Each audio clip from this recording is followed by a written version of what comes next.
Sigurado kilala nyo itong tatlo na ito, mga tol. Si Senator Jinggoy Estrada, Senator Rodante Marcoleta, at Senator Alan Peter Cayetano. Yung dalawa nakakulong na sa may Quezon City Jail, sa Payatas. Kaugnay po ng kanilang kinakaharap na kasong plunder. Pero ang tanong, gusto nyo bang makulong din ito pong si Senator Alan Peter Cayetano? Kung gusto nyo pong makulong ito, i-comment nyo lamang po dyan sa chat area at sa comment section, mga tol. Sapagkat mukhang ganun yata ang mangyayari sa hinaharap, Eh, sa totoo lang, hindi pabor kay Top 1 pagka may mga nakukulong eh. Bakit? Nababawasan yung content natin, to be honest with you, mga tol. No? Dati, lagi nating natatalakay yung mga walang kwentang pinagsasasabi nitong si Rodante Marcoleta. Si Jingo Estrada, yung naging issue sa kanya nung isang sinasabing naagawan daw po. Ewan ko kung ano yung naagaw, ha? Nakulong sila. Di nabawasan yung content natin. Hindi, nagbibiro lang ako, mga tol. Ang mga balasubas kung tawagin ng ating Pangulong Bongbong Marcos, ito yung mga taong gobyerno na mapagsamantala po sa pondo ng bayan, dapat po talaga sa mga yan nakukulong. At kung mapapatunayan na sila may mga kasalanan ng walang halong pag-aalinlangan, dapat pagbayaran talaga nila lahat ng kanilang mga pagkakamali sa bayan. Ito po ay may kaugnayan sa kontrobersiya ngayon na bumabalot dito po kay Senator Alan Peter Cayetano. Una po nating napakinggan, syempre, yung matagal ng pangyayari. Ito po yung 2019 SEA Games pa, no? Sa taong pong iyon, ang Pilipinas po ang nag-host ng SEA Games at ipinagkatiwala po yung pagsasagawa niyan sa isang committee kung saan bahagi po ang maraming mga opisyales ng ating gobyerno at kasama syempre ito pong si Senator Alan Peter Cayetano. At dahil po sa mga bagong impormasyon na nakalap po ng National Bureau of Investigation, muli pong naging issue ito at binuksan ang isang formal investigation, no? Actually, meron pong task force na binuo dyan ang NBI. Ito nga po yung nilalaman nitong balita, ang Task Force Cash Cow. Binuo ng NBI para imbestigahan ang perang pumasok sa PhilGOC. Pakinggan po natin muli ito pong balita. Bumuo ng task force ang National Bureau of Investigation o NBI para imbestigahan ang komiting nag-organisa sa 2019 Southeast Asian Games. Ayon sa NBI, bilyong pisong pera mula sa ilang ahensya ng gobyerno ang pumasok sa pribadong komite. Nakatutok si John Consulta.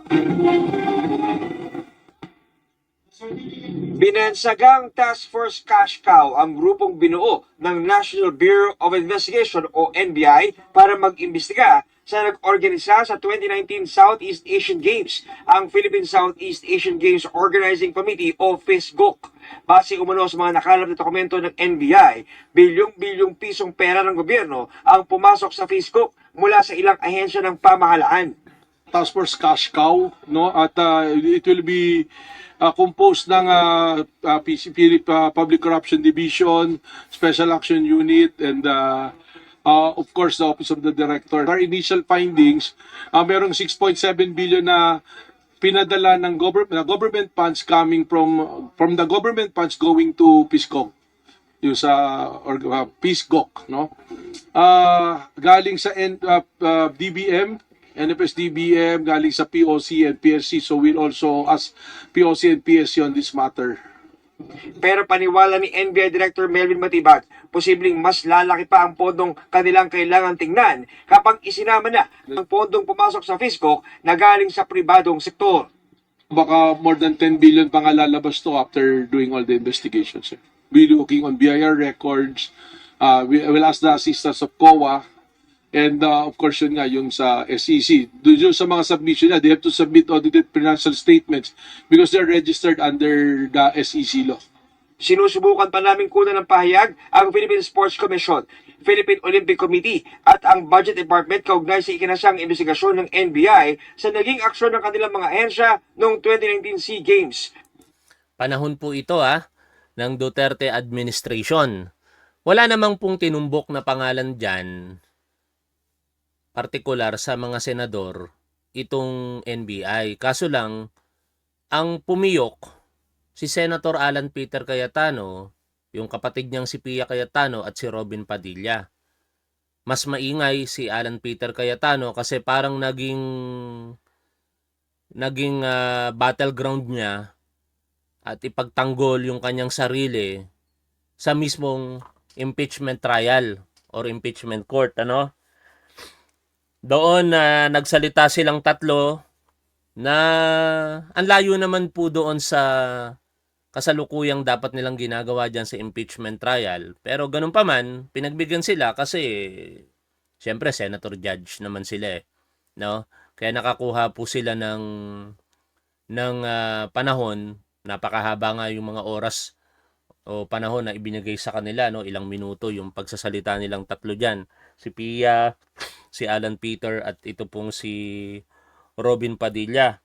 Hanggang sa siyempre, hindi na yan matiis nitong si Senator Erwin Tulfo at doon mismo sa impeachment trial, nagsalita na po siya na wag namang gamitin yung trial o impeachment court sa mga hindi po related sa kanilang ginagawa, At syempre, hindi naman tumigil ito pong si Alan Peter Cayetano bagkus sa labas ng Senado ay mistula pong vlogger ito. Kaliwat kanan ang pagla-livestream at doon binabanatan niya ang gobyerno, partikular ang kanyang mga kasamahang senador na sina Senator Panfilo Lacson at saka ito pong si Senator Erwin Tulfo. At syempre, hindi na rin makapagpigil si Senator Lacson. Kaya sabi niya, total, ginusto mo yan, pagbibigyan kita. Ganon din naman yung kapatid ni Alan Peter Cayetano na si Lino Cayetano.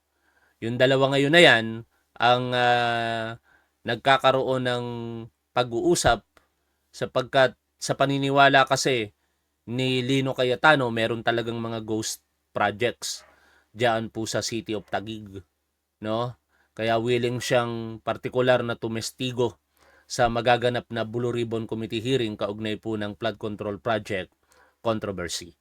At ito na nga po, si Senator Lacson ibinuking, yung di umano'y dalawang ghost infrastructure projects sa Baluarte po nitong si Senator Alan Peter Cayetano. Pakinggan po natin ito pong balita.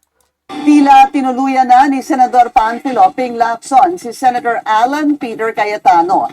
Dalawa umanong ghost project ang nadiskubre ni Lacson sa Baluarte ni Cayetano. Ang detalye sa agenda report ni Hannah T.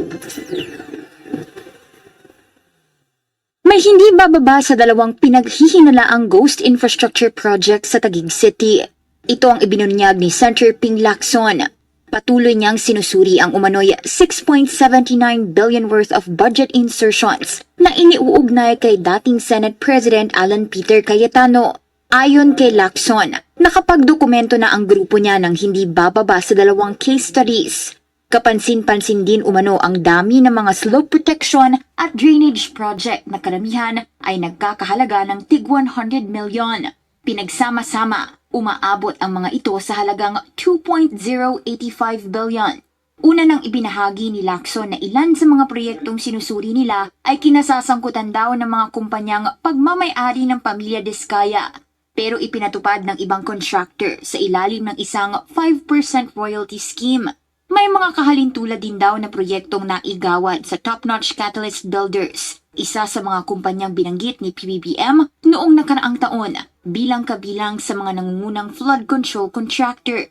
Ayon pa kay Lacson, Ang mga proyektong ito ay nagsimula pa raw noong 2019 at 2020, panahon na si Cayetano ang speaker ng Kamara.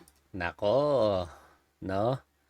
Mukhang may kalalagyan talaga to si Alan Peter Cayetano. Hindi lamang doon sa 2019 SEA Games, pati dito po sa sinasabing Ghost Project. Kasi ito nga yung pinag-iingay nila eh, no?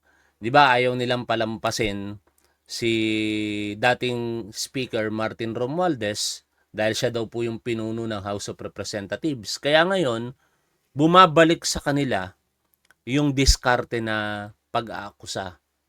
Kung inaakusahan nila si Martin Romualdez, di mangyayari nito, baka pati itong mga House Speaker or even Senate President nung mga panahon ni Rodrigo Duterte, baka pati si Senator Tito Soto, hindi dapat i-exempt sa syempre pagsusuri, no? Kung wala namang kasalanan si Senator Tito Soto being the Senate President before, at ganun din naman itong si Alan Peter Cayetano, walang magiging problema.